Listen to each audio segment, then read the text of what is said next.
Good sunny afternoon, people of the world. My name is Laygwan Sharkie, an artist from Zimbabwe.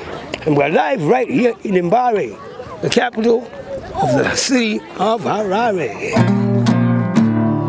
Anyway, I'm joining you today to answer a couple of questions. And I hope the fans out there will get a bit of their hearts settled down, because a lot of people have been asking and wondering what I'm doing, what I'm up to. So let's rage on with the questions.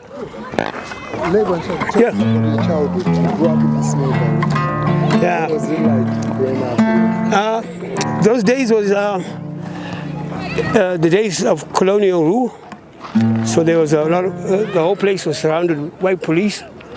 And in this particular place is where we all had to sort of evacuate into when they wanted to search or, of course, shoot some people. So I grew up just over that, where the electricity lines are there. And I was actually here on the night it was shell bombing. I remember the fire. It was so high, it was almost like it was here. And my grandmother grabbed me and my brother, and we all ran into this ground here where there's hundreds of people huddled together.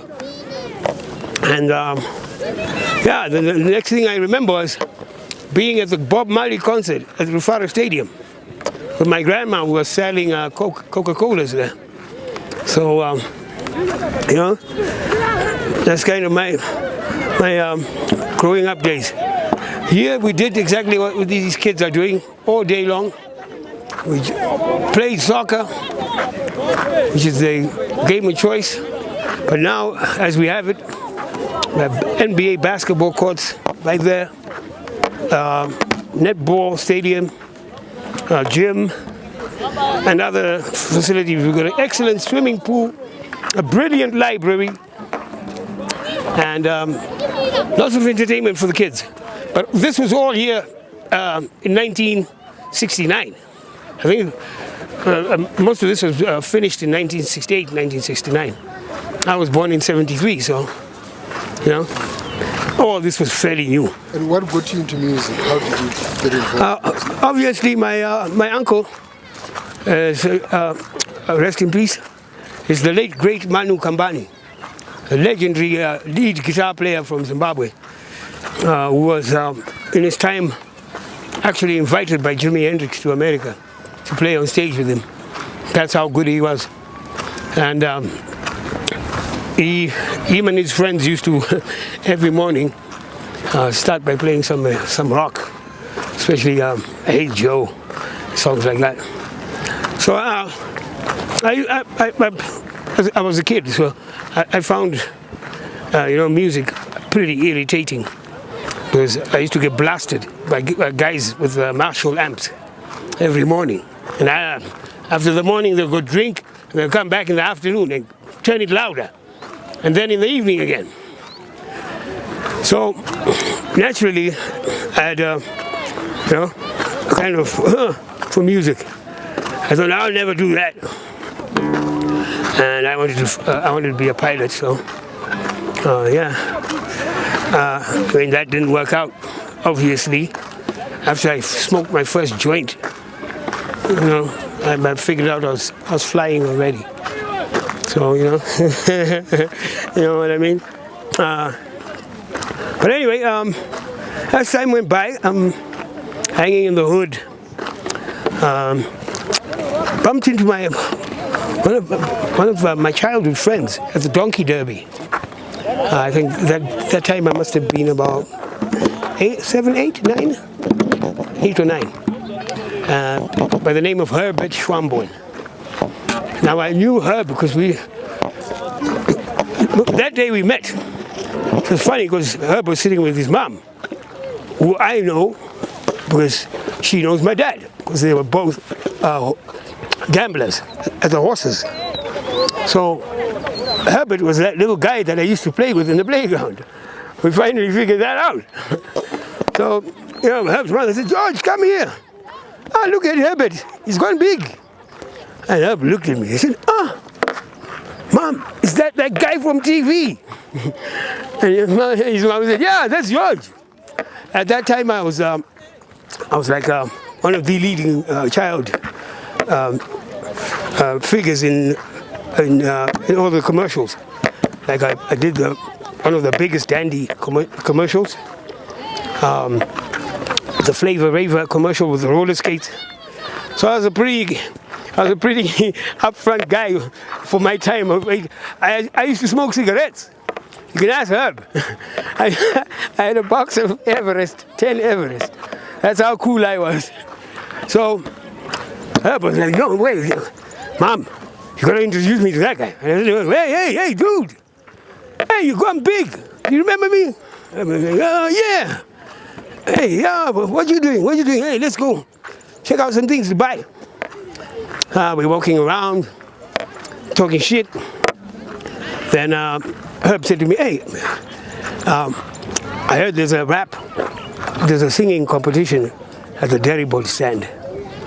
Do you know how to rap? I said, yeah, I know how to rap. And I also know how to beatbox.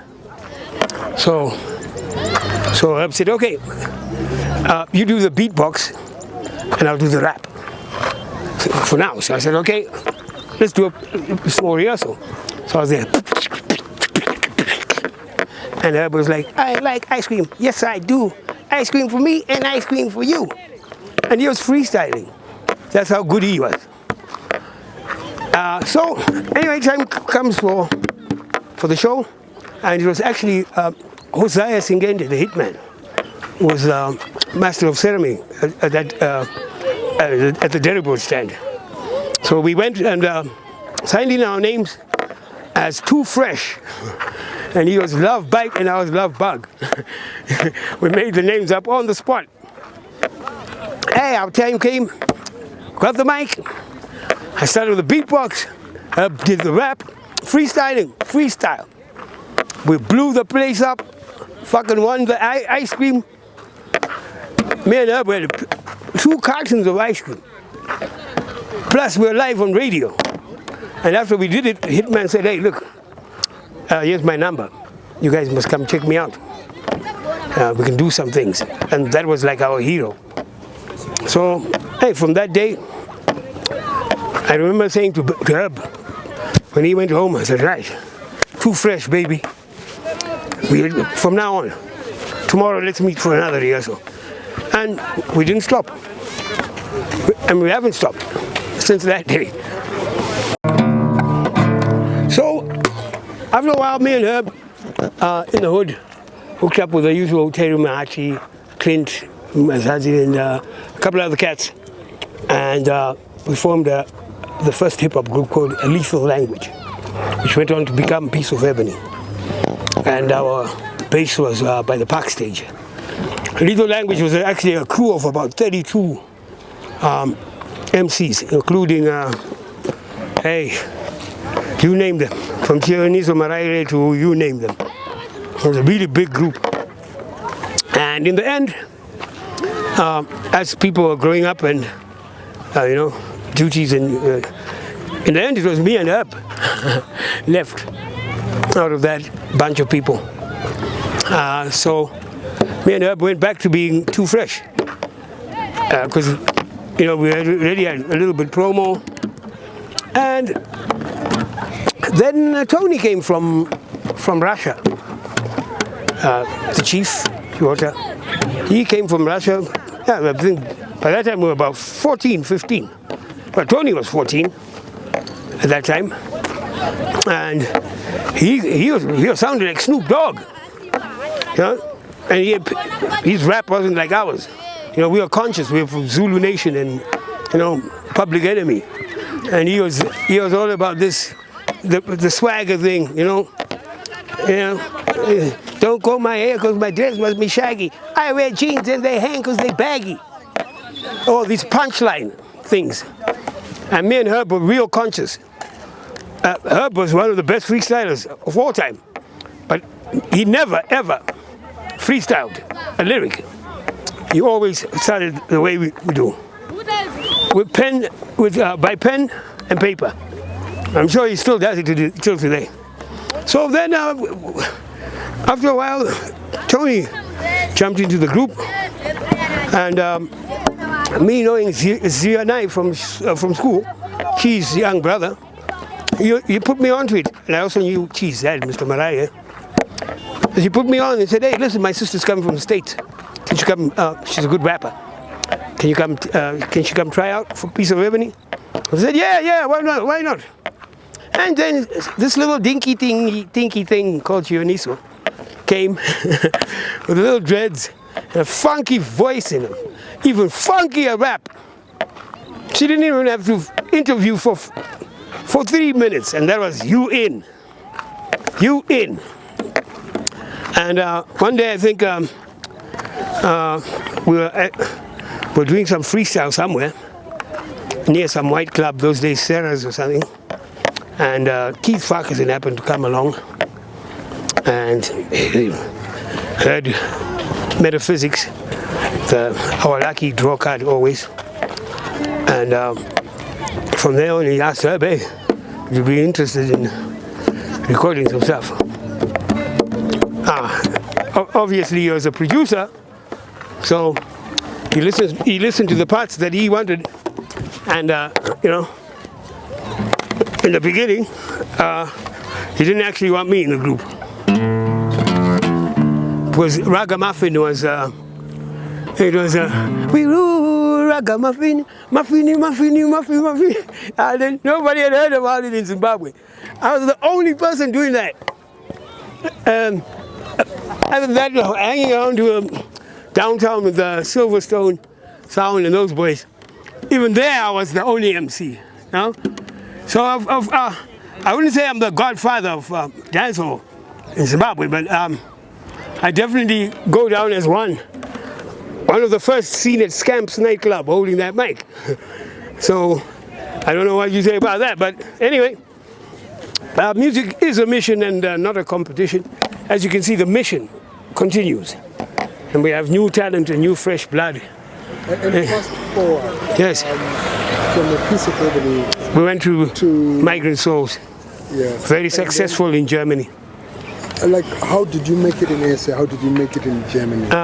Same strategy. Me and Herb sticking together as partners through thick and thin, and believing in ourselves. And that's all it was. Simply that. Simply that.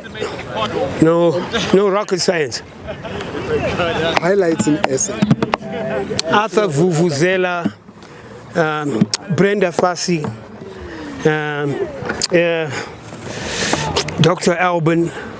You worked with these artists? Yeah, for real. Worked on stage, big concert. And then Herb just blew it up, as usual, when he did took the whole of South Africa by storm with Shell Road to Fame. I'm sure you all remember that.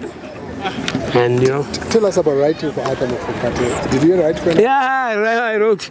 The whole first album was supposed to be my album. Well, is my album. But at that point in time, there was no Digong. I actually came up with that name, Digong. Forget that. I came up with that name. There was nothing like that. And we were actually working Arthur was an engineer at the studio we were working, because we were signed to Gallo in Rosebank. So, you know, that's how we ended up, meeting Arthur, and then from there, Arthur took, he took interest in my raga stuff, seeing there was nothing like that in South Africa at the time, and he was trying to develop something new. So I said to him, look, why don't we, you know, this from the house tracks I've been making, me and Herb, because we were making a house album. So I said, why don't you try say some Zulu words on top of the house? And he said, like what? And I said, like, on top of the beat. And he said, well, yeah, let me try. After an hour or two, he came up with a couple of words, and it was really sounded good. Until the point we made the first Digong hit, Esporo, which is actually was the music was made by me and Herb, actually. But we had a good deal with Arthur, because he worked for the studio that belonged to the record company. So we were all in the record company. So in the night we used to sneak in the studio and make our own shit. And that's how Digong music was born. For real. And true story. Fast forward, now you're in Germany. You worked with Patrice, you did a lot of Can you just highlight some of the projects, artists that you worked with in Germany? Hey, we worked with everyone. Me and Physics, again, sticking together like brothers. We had Migrant Souls, very successful. We worked from everyone from Xavier Naidoo to Nena, Gronemeyer, RZA from Wu-Tang, Legends, Busta Rhymes, and the list goes on. Guru, before he died, God bless his soul. Sly and Robbie, the list goes on. Barrington Levy, yeah. So then me and Herb went to Jamaica as well to do some follow-ups, and we're looking to go back there this year as well. And you were one of the biggest artists from Zimbabwe to perform before, like huge crowds, like.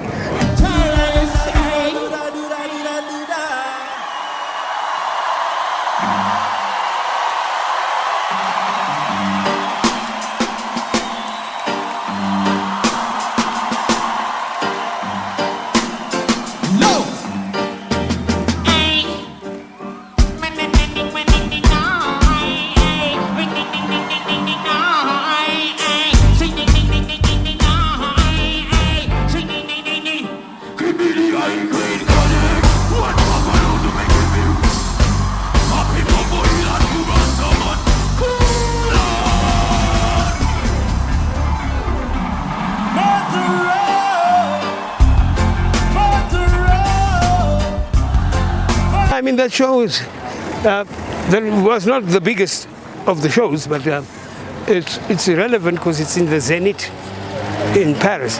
The Zenith is the venue of venues in Paris. This is where, people like Lionel Richie played and so and so. So it was a great honor to be there.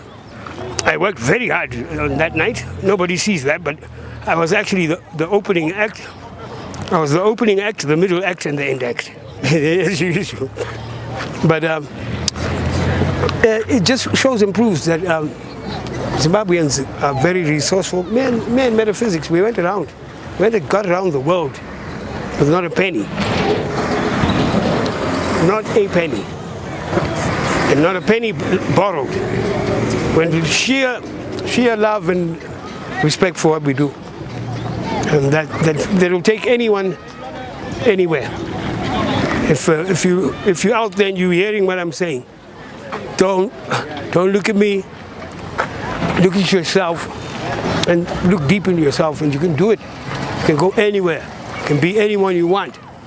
But here's living proof, right there by that car.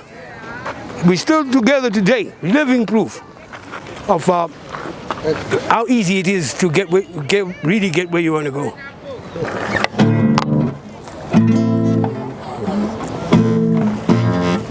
He has no mother, his father is deceased. He roams the city and the ghetto back streets, stealing and robbing and fire at police. But who was only 60? We'll see. Ooh, if we live to 90. Ooh, boy, you better complete. Ooh, we get a college degree. He said, I'd rather be a gangster. Rather be a gangster. Selling cocaine in a corner. 'Cause me are not none other.